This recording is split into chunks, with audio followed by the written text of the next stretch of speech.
this is SVBONY's 2-inch right angle diagonal. It's a dielectric and it's a coated diagonal. It's actually pretty cool. I've got more than one of these 2-inch diagonals now, and so I thought I'd kind of review it and compare it to some other things, maybe offer you some insights that you don't see anywhere else. Now first, let's cover the astrophotography stuff that involves this, because I am an astrophotography channel. There are really only 2, maybe 3 different reasons why you might want to use something like this with a camera. And the first one would be like maybe if your focuser doesn't come back far enough in order to get a little more distance.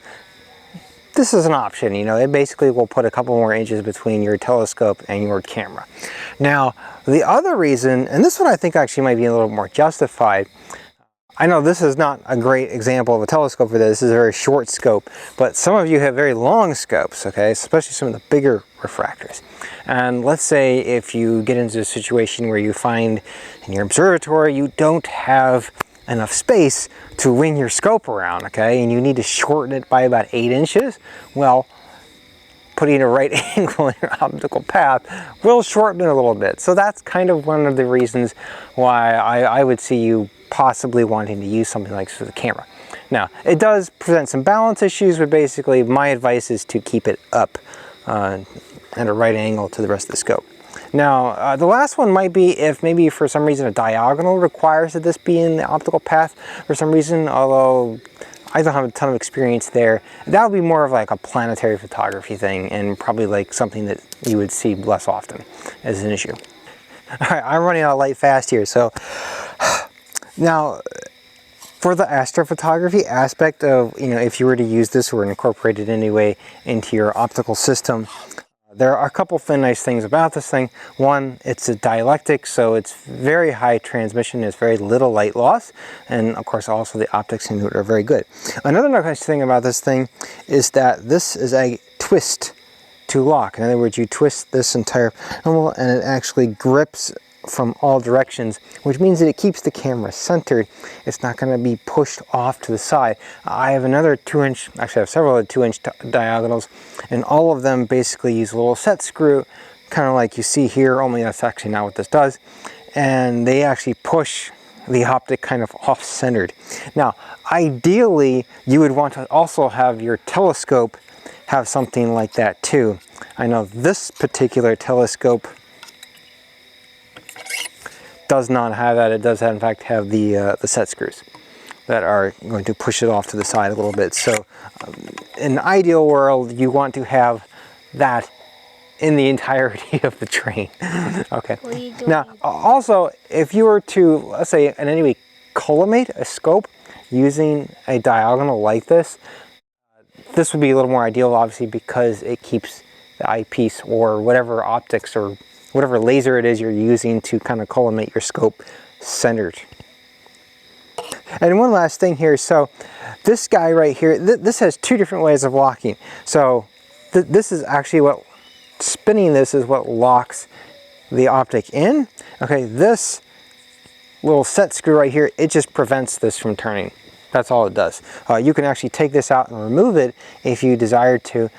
Maybe, you know, you might want to remove it to keep it from catching on things, or get caught in cables or something like that, or get caught in your gloves when you're working at night.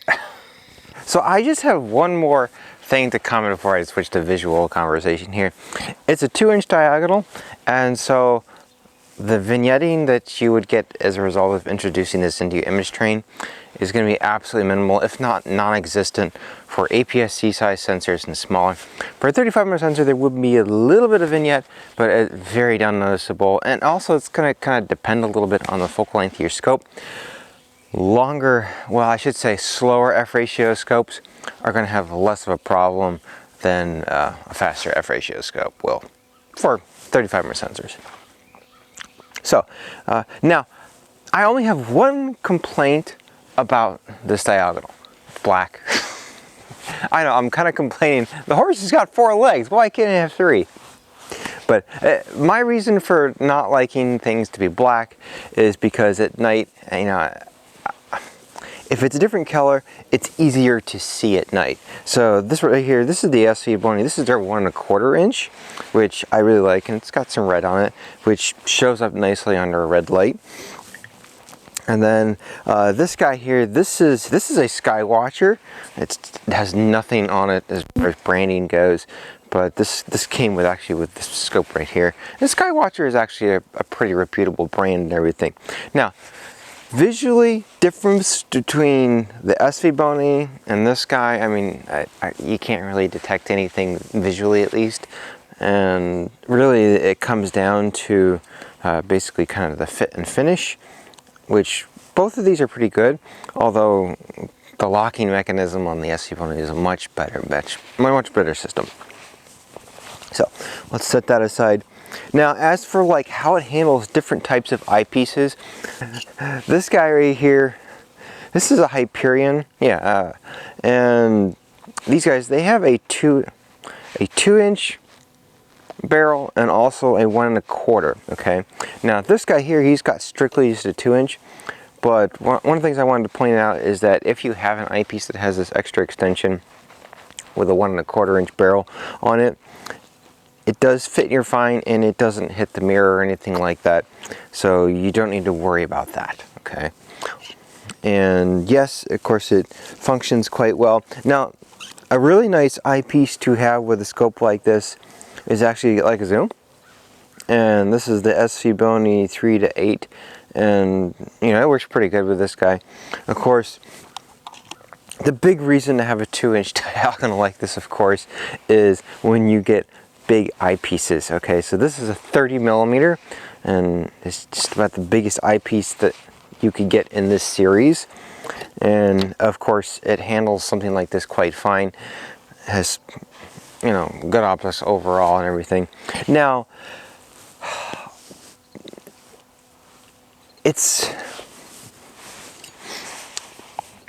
I should comment, I guess, on weight. All right, so one of the things I like about this guy is that it's just a hair lighter than my Skywatcher. Okay, and when you start doing visual and stuff, really that is kind of something important to you, because when you put a big fat eyepiece like this in here, it's going to significantly change the balance of your scope, and so weight kind of becomes something that is of interest and is a concern, I should say. So I do appreciate that. And as you can see, it will not come out. So yeah, it's like I said, it's a very good, it's really the star feature of this thing is this locking mechanism and so forth. Okay. Of course, it's nicely baffled inside. You can't even see the glass on the inside because basically the reflection of it is so good. So that's it. That's about all I have to say about this diagonal, and I hope that was helpful to you if you're making the decision to buy it or you're looking for different ways to use it.